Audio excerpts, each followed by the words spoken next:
Lauren Bennett had grown used to the quiet sting that settled in the air each morning, the kind that didn't need to be shouted to hurt. It lived in the pauses between her husband's words, in the flat tone he used when he spoke to her, in the way his eyes skimmed over her as if she were a detail that didn't quite fit. Eric Bennett had a talent for making her feel small without ever raising his voice. He didn't have to. His disapproval came naturally, practiced over years, slipping into their daily life as effortlessly as breath. Most days began the same way. Lauren would join him in the kitchen, offering a gentle good morning, and he would glance at her outfit with that familiar sigh. "You don't have to talk much tonight," he would say if they had somewhere to go.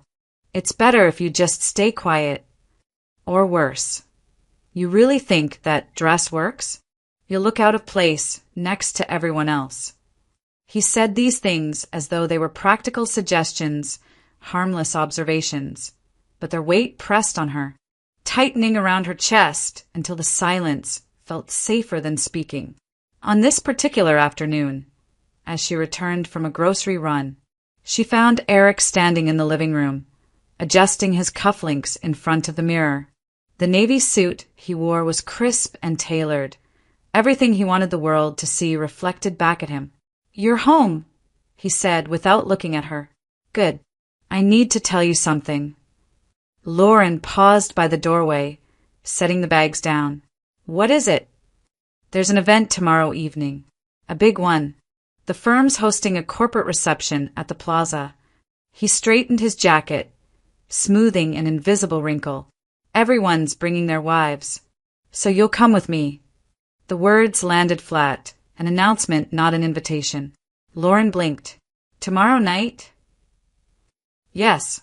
He finally turned toward her, eyes scanning her face before drifting down to her shoes, her sweater, her hair pulled back in a simple twist. "We'll need to make sure you look appropriate. It isn't a casual dinner. My colleagues' wives know how to present themselves. I don't want you feeling out of place." She recognized the phrase. He used it often. A polished stand-in for what he truly meant. "You don't belong in my world." "I'll manage," she replied softly. "I just need you to follow my lead," Eric continued. "Smile. Don't interrupt. And please don't bring up any of your charity work. People aren't there for that." She nodded, hiding the sting behind a practiced calm.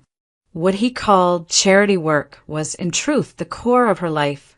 The Children's Horizons Foundation wasn't a hobby she dabbled in. It was a lifeline for hundreds of families, a network she had built from the ground up with late nights, tireless calls, and unwavering belief. It was the reason she woke up with purpose, the reason so many children received treatments their parents could never have afforded. And tomorrow, just hours away, she would be honored at one of the most prestigious humanitarian ceremonies in the country. But Eric didn't know that. He had never asked. Lauren watched him check his reflection once more, adjusting the angle of his watch as though ensuring the world saw him exactly the way he intended. For a moment, she considered telling him. She imagined the look on his face, surprise, disbelief, maybe even pride. But the thought flickered and dimmed. Pride wasn't something Eric offered freely, especially not to her. So she kept the truth close, tucked safely behind her ribs, like a fragile ember waiting for the right moment to breathe. "I'll be ready," she said quietly. Eric nodded, satisfied, already moving on. "Good. Just don't make tomorrow harder than it has to be." Lauren turned away, her gaze drifting to the window where the early evening light spilled across the floor. Outside, the city moved with pulsing energy, unaware that tomorrow would change everything, unaware that the woman standing silently in her own home was about to step into a spotlight none of them could yet imagine. And for now, she kept that secret to herself. The next morning, Lauren stepped out onto Madison Avenue with a determined calm. Clutching her appointment card for the salon Eric insisted she visit, the wind carried a subtle chill, brushing against her coat as she walked toward the glass storefront of the upscale beauty lounge. Inside, everything gleamed, crystal lighting, marble floors. Stylists dressed in sleek black. It was the kind of place Eric believed could fix her before she appeared beside him at tomorrow's corporate event. When she entered, the receptionist greeted her with a polite but distant smile, the kind reserved for clients who didn't quite look like they belonged in a place where women came in wearing designer handbags and left with three-figure treatments added effortlessly to their bill. Lauren took a seat in the waiting area. A group of women sat nearby, laughing softly as they sipped complimentary sparkling water. Their coats, the kind trimmed with real fur, monogrammed initials stitched near the collar, were draped over the chairs beside them. She recognized their type immediately: wives of executives, bankers, and real estate developers, women who floated through Manhattan's social circles with an ease she had never possessed. She tried to focus on her phone, but their voices drifted over. "Oh my God! Did you see the dress Stephanie wore last night?" one woman said, flipping her salon-fresh curls. "Looked like something from a clearance rack." Another laughed. "And her husband just let her walk around like that. I swear, some people just don't understand the difference between high-end and whatever." Lauren kept her gaze down, hoping to blend into the chair. Then one of them noticed her. "Sweetheart," the woman with the fur-trimmed coat drawled, "are you here for a styling today?" Lauren offered a small smile. "Yes, just a simple appointment." The woman's eyes drifted over her sweater, her modest shoes. "Simple. I can see that." The others chuckled, soft, controlled, yet intentionally cutting. Before Lauren could look away, another woman, tall, elegant, a silver bracelet shimmering on her wrist, tilted her head with curiosity. Her name, as Lauren would later learn, was Vera Sutton, one of the city's better-known philanthropists. There was something perceptive in her gaze, as though she was trying to place Lauren in a memory she couldn't quite grasp, but the others had already moved on. "So," one of the women asked, leaning forward, "what do you do? Your husband must be taking you somewhere nice if you're coming here. The Plaza event, maybe." Lauren hesitated, then answered honestly, "I work with a children's foundation, a non-profit." The reaction was immediate. A woman with diamond-studded earrings smirked behind her hand. "Oh, charity. Cute." Another added, "Well, that explains the outfit. Very humble." They didn't bother to whisper. They wanted her to hear. Lauren kept her posture straight, her hands gently clasped in her lap. She had faced far worse than a few women armed with salon blowouts and inflated self-worth. But something shifted in Vera's expression. Her eyes narrowed slightly, not with judgment, but with recognition. "A children's foundation?" she repeated. "Which one?" "The Children's Horizons Foundation," Lauren said quietly. The room stilled for a moment, just long enough for Vera's eyes to widen with quiet surprise. But before she could say anything, the stylist called Lauren's name. She stood, offering a polite nod, and followed the young stylist deeper into the salon. Behind her, whispers resumed, amused, dismissive, unaware of how small they sounded against what Lauren had accomplished. Vera watched her walk away, a thoughtful crease forming between her brows. She knew that name. She certainly knew it. But the connection hovered just out of reach, like a melody heard once long ago. Lauren settled into the styling chair, taking a steady breath. Tomorrow would come soon enough, and when it did, the world would finally see her for who she truly was. That evening, the apartment was quiet in a way that felt almost unnatural.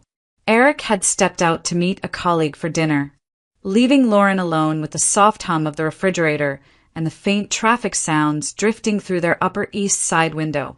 She sat at the small dining table, still in the clothes she had worn to the salon, her hair neatly styled but her thoughts scattered. Her phone buzzed beside her, a message from Maya Torres, her deputy at the foundation. Everything set for tomorrow. Press list confirmed, seating arranged. And Richard wants to walk you through your entrance protocol first thing in the morning. Congratulations again, Lauren. You deserve this. A second message followed from Richard Campbell, the board chairman. The UN delegation confirmed attendance. This is bigger than we expected. Rest tonight. Tomorrow, the spotlight is yours. Lauren exhaled slowly, her eyes lingering on the glowing screen. The words felt unreal even now. The spotlight is yours. For 5 relentless years. She had worked behind the scenes, pouring her time, money, and strength into a mission that mattered more to her than anything Eric had ever asked of her. She leaned back in her chair, letting her thoughts drift to the beginning. 5 years ago, she had sat at this very table with nothing but a notepad, a laptop, and the terrified determination that she had to help families who had nowhere else to turn. She had researched late into the night, navigating the labyrinth of grant proposals, state filings, and nonprofit regulations. She had reached out to doctors, social workers, hospital administrators, anyone who would listen. She had sent hundreds of emails, and for every 10 that went unanswered, she kept writing. She remembered the phone calls with desperate parents, the kind who had already sold their car, their jewelry, even their homes trying to save a sick child. She remembered listening, taking notes, promising that she would try, even when she wasn't sure she could deliver. And then came the victories. She thought of Grace, a 3-year-old with a congenital heart defect, whose surgery had been approved only after the foundation intervened. She pictured the shy smile of Ethan, a boy with leukemia who had hugged her leg when she visited the pediatric ward. She recalled the mother who had whispered through tears, "You saved us," as if Lauren alone had held back the tide of fear consuming her family. These memories didn't inflate her pride. They grounded her. They reminded her why tomorrow mattered. Not because of cameras or awards or applause, but because it would bring visibility to the children who needed it most. She looked around the apartment again, the immaculate living room, the framed degrees on Eric's wall, the subtle coldness that clung to the space, shaped by years of being told she wasn't enough. A quiet question rose in her mind. Should I tell him? Should she share the truth before the world found out tomorrow? Should she give him a chance to show even a flicker of pride or acknowledgement? But she already knew the answer. Eric would hear the words, nod, and then dismiss them with some offhand remark about how charity work didn't compare to real corporate success. Or worse, he would turn it into something about himself, how it benefited his image, his reputation, his standing among colleagues. Lauren closed her eyes, letting the thought settle. No, she wouldn't tell him. She wanted the truth to speak for itself. She wanted the world to reveal her worth, not because she announced it, but because she earned it. She wanted Eric's reaction to come naturally, unfiltered, undeniable. So she silenced her phone, drew in a deep breath, and whispered to the empty apartment, "Tomorrow will be enough." And for the first time in a long time, she believed it. The following evening, the Plaza Hotel glowed like a golden beacon against the Manhattan skyline. Chauffeured cars lined up along Fifth Avenue, guests stepping out in shimmering gowns, tailored tuxedos, and the quiet confidence of people accustomed to being seen. Inside the grand ballroom, crystal chandeliers bathed the space in warm light, reflecting off champagne flutes and polished silver trays held by servers gliding through the crowd. Lauren and Eric arrived through the main entrance, the click of her heels swallowed by the hum of conversation around them. As they crossed the marble-floored lobby, Eric leaned closer, whispering through a tight smile that never reached his eyes, "Straighten your dress, and keep your shoulders back," he murmured, giving the fabric near her waist a quick, irritated tug. "Please don't make this awkward. I just need you to blend in tonight. No unnecessary comments." Lauren nodded, adjusting her posture. She had rehearsed this role for years, quiet, agreeable, invisible. They entered the ballroom, and Eric immediately steered her through clusters of his colleagues. He introduced her with minimal enthusiasm, barely pausing long enough for her to exchange greetings before he moved on. Several men from his department, senior associates with practiced charm, offered polite smiles, but the women beside them assessed Lauren more critically, allowing their eyes to sweep over her gown with thinly veiled judgment. "So, Lauren," one of the men asked, holding his wine glass loosely, "what do you do these days?" She answered with her usual gentle composure, "I work with a children's foundation." Before the man could respond, his wife let out a soft laugh. She was impeccably styled, silky blonde waves, crimson lipstick, a sparkling gown that caught the light each time she moved.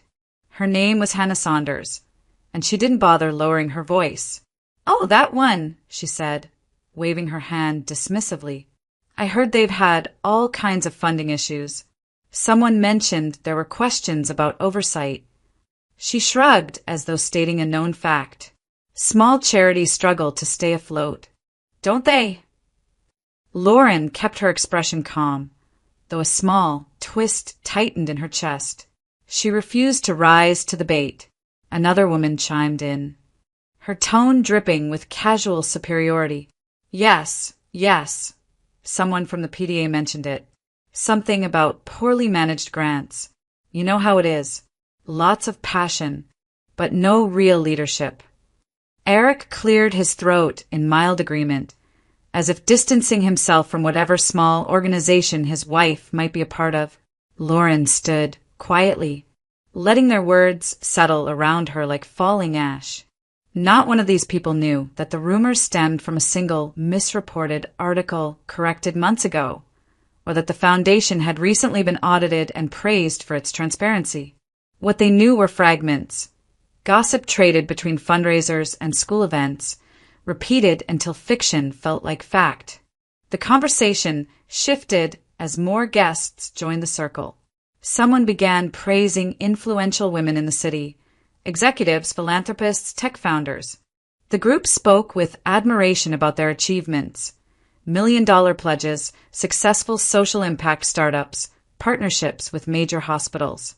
"These women are incredible," Hannah said, lifting her chin. "They're the ones who make real change, not those tiny volunteer groups." A ripple of agreement followed.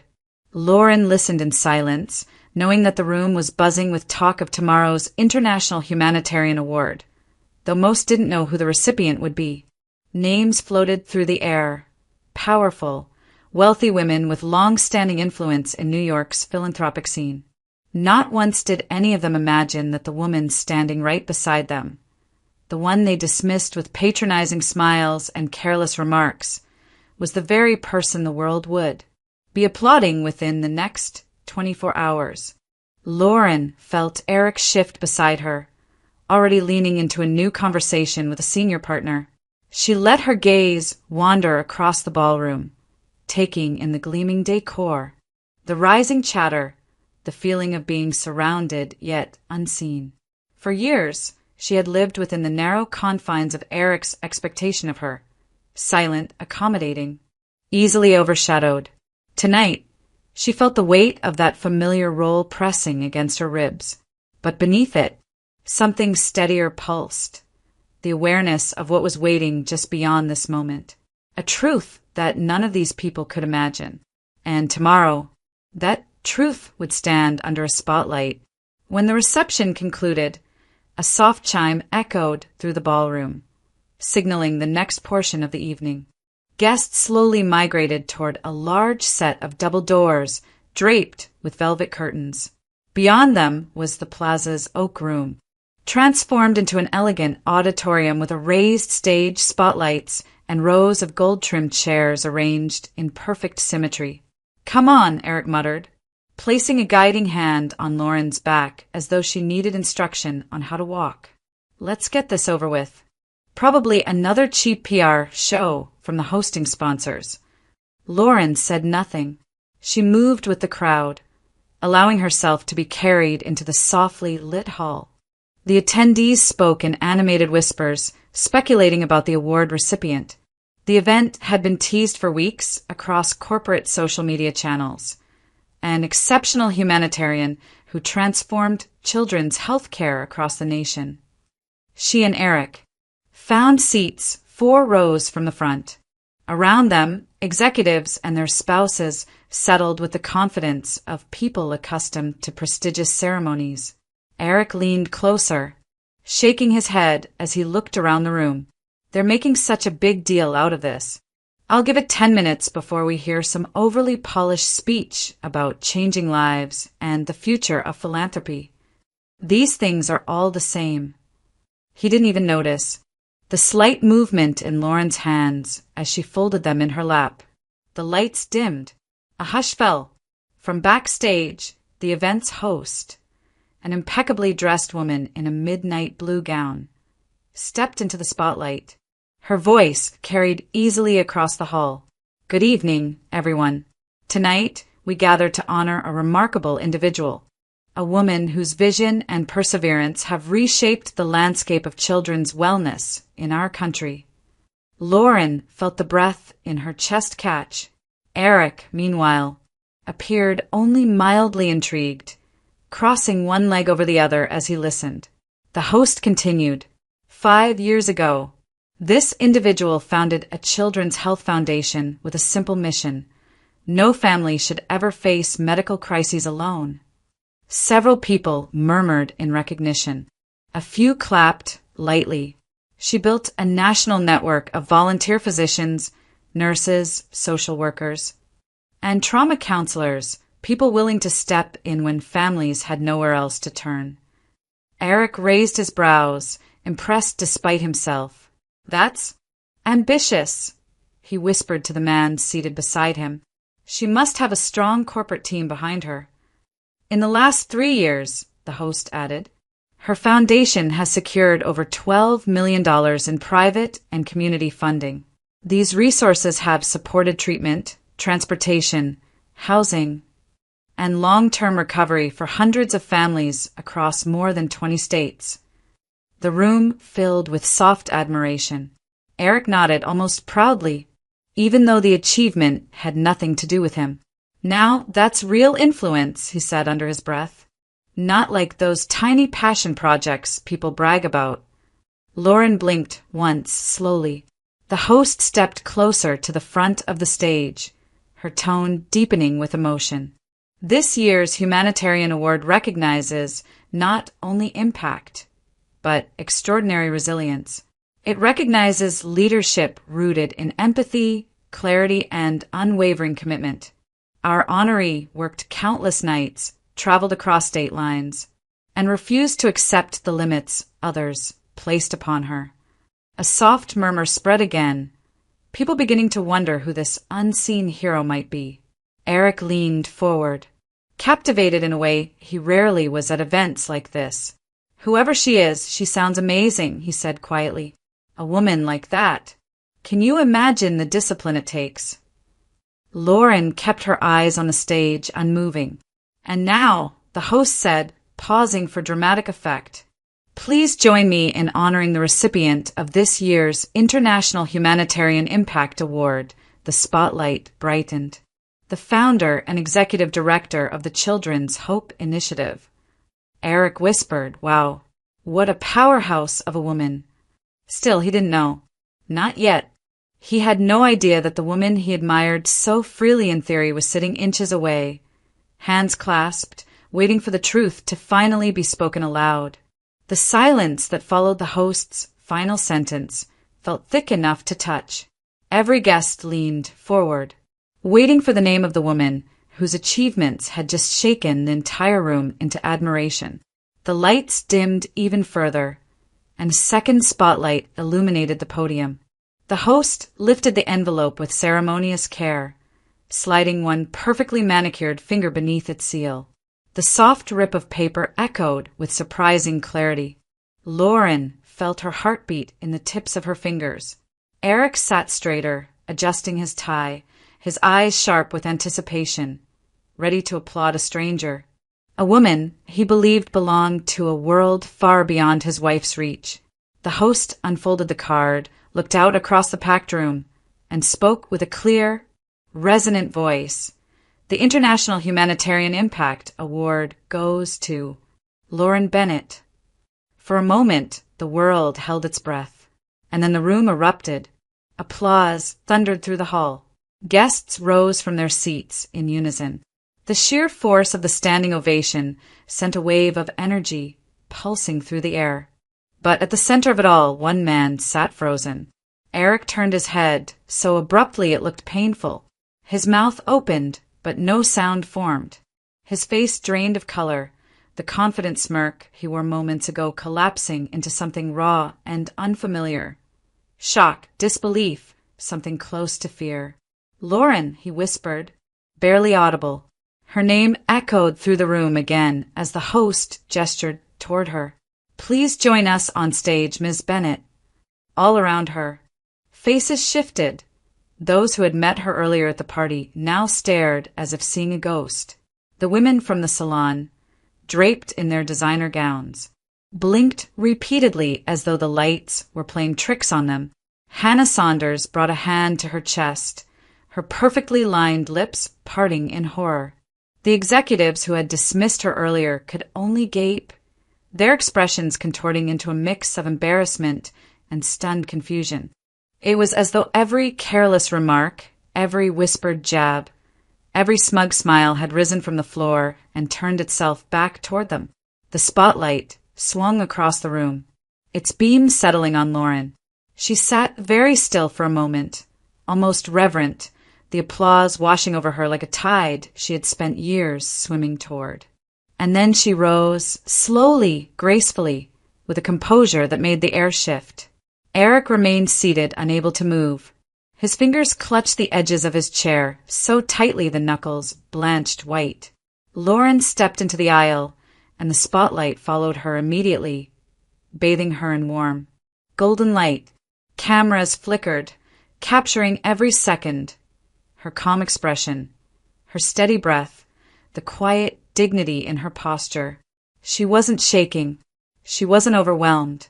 She wasn't shrinking away. She simply walked forward, as though she had always belonged here. As she moved past the rows of guests, their whispers followed her like a wake. "That's her. How did we not know? She's the founder. Oh my God." She was standing right next to us, and we said, "I can't believe." Lauren heard none of it. Her gaze remained fixed on the stage. From his seat, Eric finally managed a sound, a strangled half-whisper. "Lauren, what is this?" But she didn't stop. She didn't turn.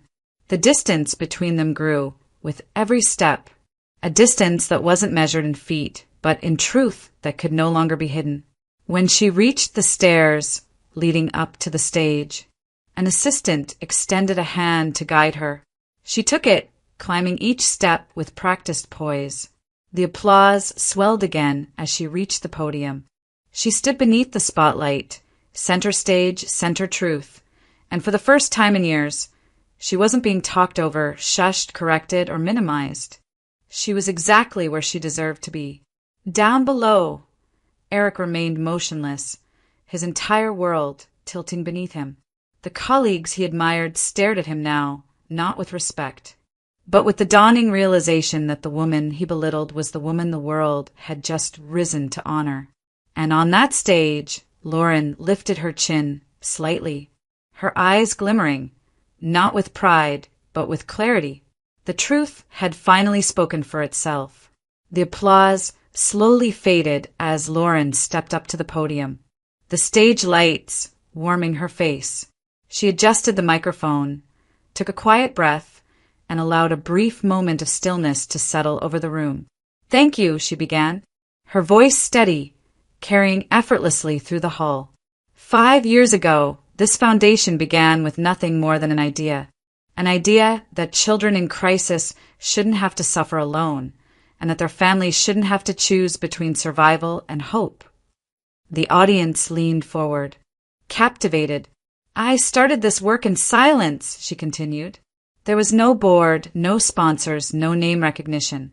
Just one laptop, a list of hospitals willing to talk, and an empty room where I spent long nights calling anyone who would listen. A soft murmur spread through the rows, surprise, respect, awe. Lauren kept her eyes on the crowd, not on her husband frozen below. There were moments when grants fell through, Times when we didn't know if we could pay for another surgery. There were nights when the only thing keeping the foundation alive was stubbornness, and the belief that if we didn't fight for these children, no one else would. More guests nodded. She continued, her tone growing quieter, heavier. And through those years, something else was constant. Something I didn't talk about. A pause. One that changed the air in the room. There was someone very close to me. Someone who thought none of this mattered. A ripple went through the audience. Eric stiffened. He believed this work was a distraction. He said charity wasn't real success. He told me there was no point, that it was naive, that I didn't belong at the same tables as people who made real impact. Around the room, several heads turned, not subtly, toward Eric. Every day, Lauren said, her voice unwavering, I heard that I wasn't enough, that I wasn't capable, that my dreams were embarrassing. And for a while, I believed it. The silence deepened. Not a glass clinked. Not a whisper rose. Hannah from earlier lowered her gaze, cheeks coloring. The women who mocked Lauren at the salon shifted in their seats, suddenly desperate not to be recognized. But Lauren continued, and her tone brightened. Because of the families who trusted us, because of the children who needed us, giving up was never an option. And slowly, what started in the shadows found its way into the light. She gestured vaguely toward the screen behind her as photographs appeared. Children smiling in hospital gowns. Families reunited, doctors beside recovered patients. The images tugged at every heart in the room. Several philanthropists in the front row stood, applauding again, this time not out of ceremony but admiration. One of them, a well-known donor, called out, "You saved more families than you will ever know." Another added, "You carried this country's children on your shoulders. We owe you thanks, not the other way around." Lauren bowed her head in gratitude.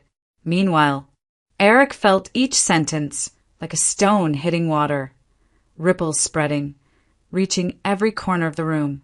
People were looking at him now, not out of curiosity, but with dawning disgust. This was the woman he had dismissed as insignificant, the woman whose work he had mocked, the woman he told to keep quiet so she wouldn't embarrass him. And here she was, beloved, respected, celebrated. His throat tightened. A cold sweat prickled his neck. He tried forcing a smile, but it only made him look smaller, more exposed. The mask he had worn for years, successful husband, superior partner, the one above her, cracked open under the weight of truth. Lauren glanced at him only once, not with anger, not with triumph, but with a clarity that cut deeper than any revenge. She continued, her voice soft but unshakably strong. "My message tonight is simple.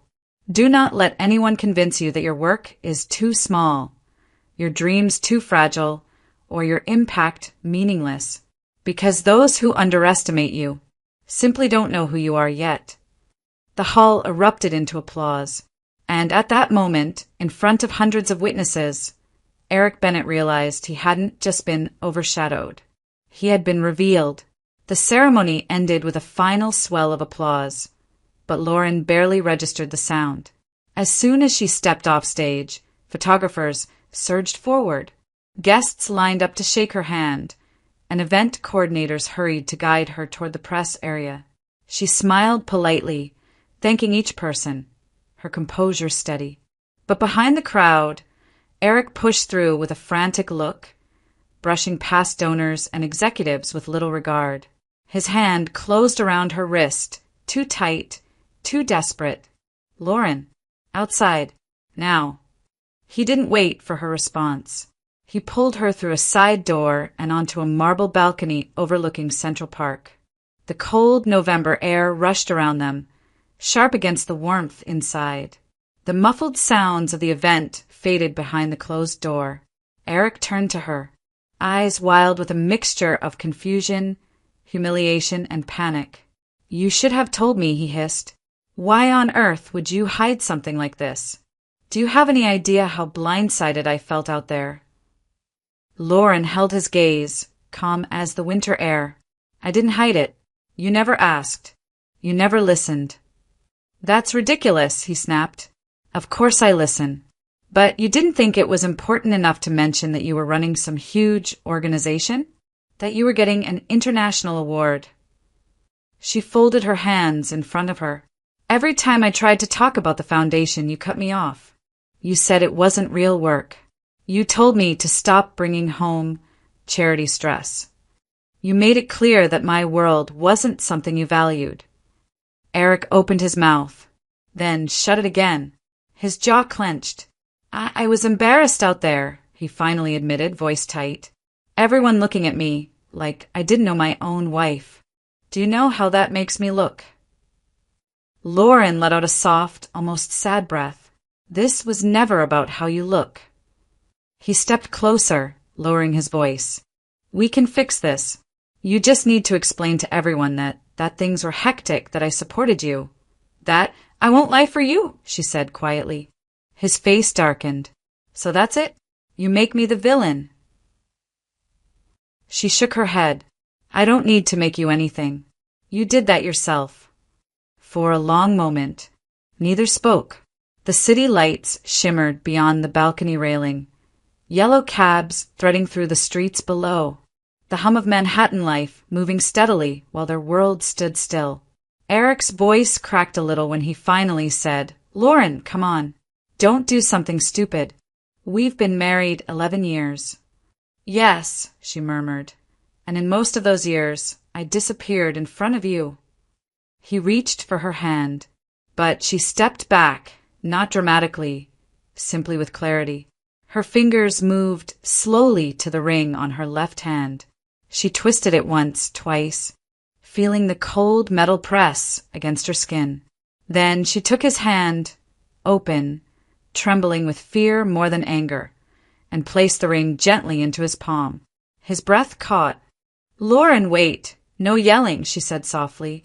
No scenes. This isn't punishment. It's truth. She looked into his stunned eyes. You never wanted a partner, Eric.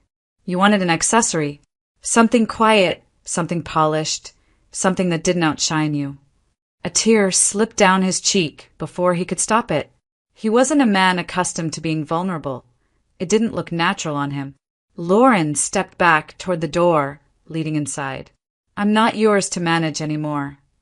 Lauren, please. But she was already reaching for the door handle.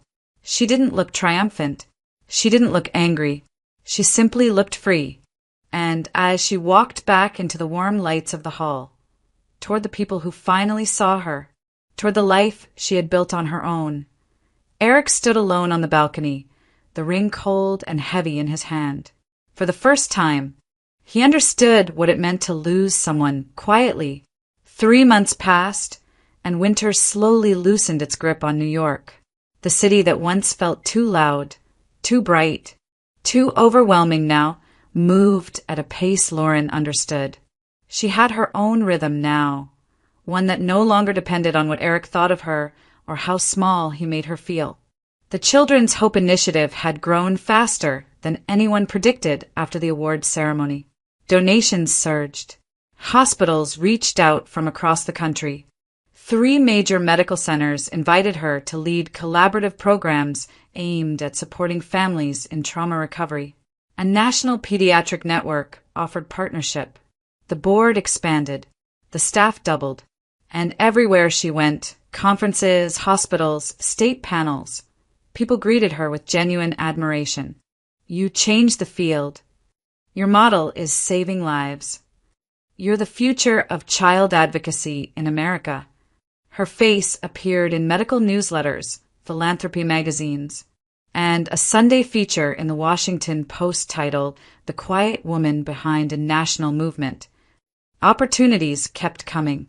She turned down half of them, choosing only what served the mission rather than the spotlight. Her life was full, meaningful, steady, and finally her own. One afternoon, as she left a meeting with a team of trauma psychologists, she noticed something unexpected near the entrance of her foundation's office. A familiar figure stood by the front doors, holding a bouquet of white tulips, her favorite. Though she had never told him that, he must have read it in the profile written about her. Eric. He looked smaller somehow, though he was still in his tailored coat, still meticulously groomed. The confidence that once clung to him like a second skin was nowhere to be found. "Lauren," he said, stepping forward with a hopeful, trembling smile. "You look incredible." She didn't respond, simply waited. "I've been wanting to see you for weeks," he continued quickly. "I know I messed up. I know I took you for granted. And after everything that's happened, I realized how wrong I was." He extended the flowers toward her. "Can we talk?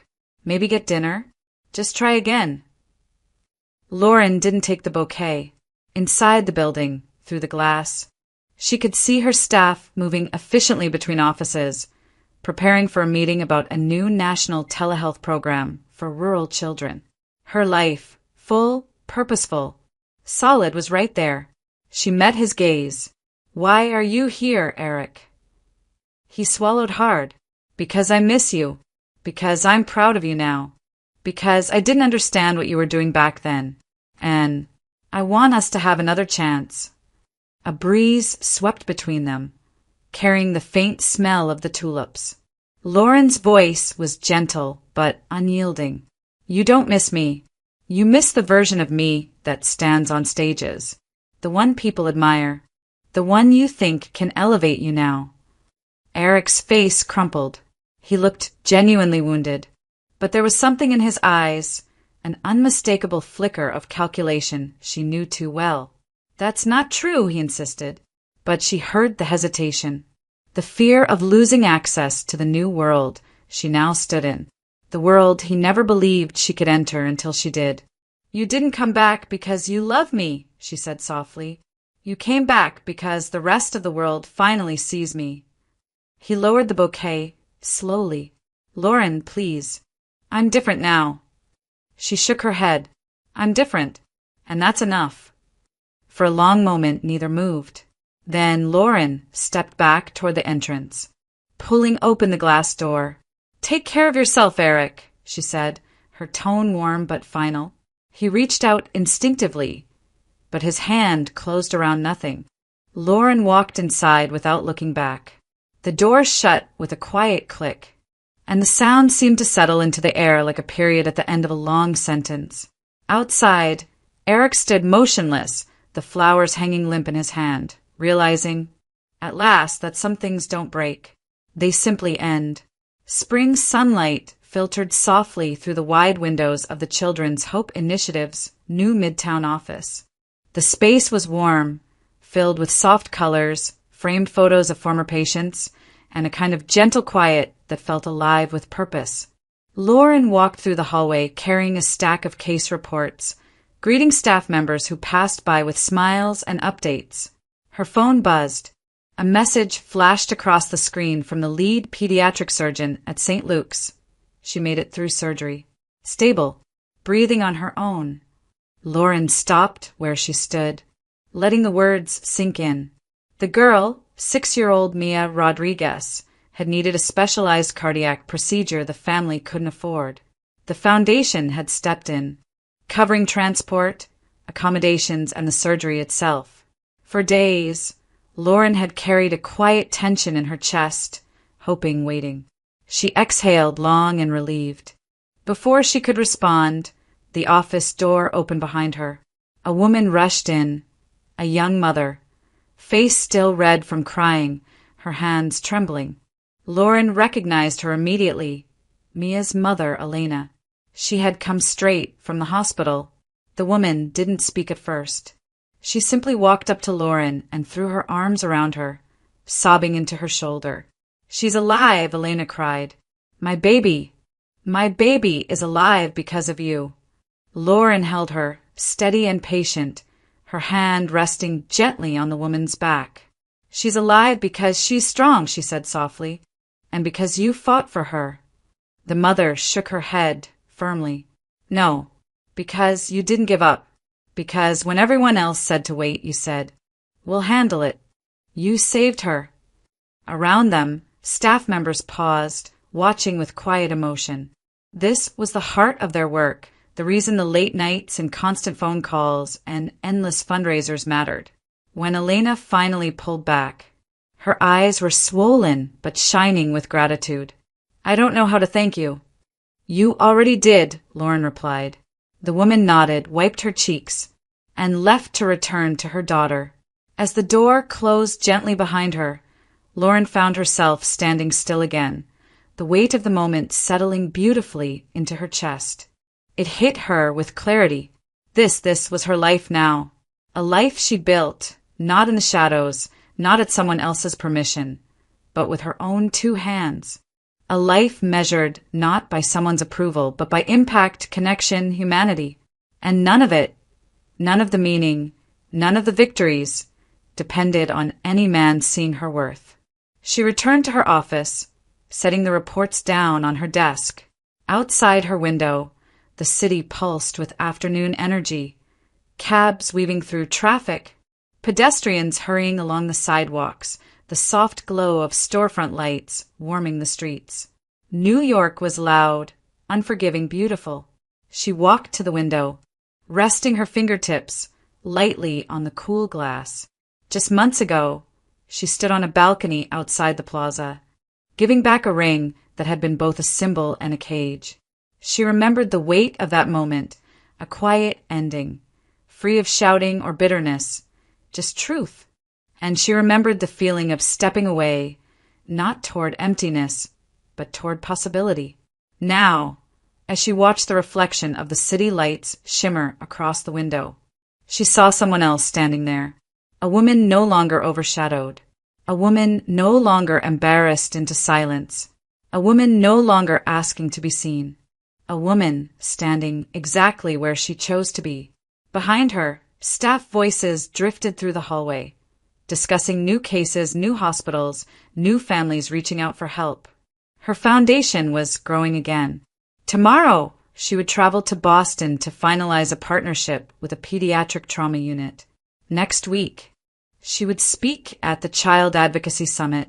Doors kept opening, not because of luck, but because she had held them open long enough for the world to finally notice.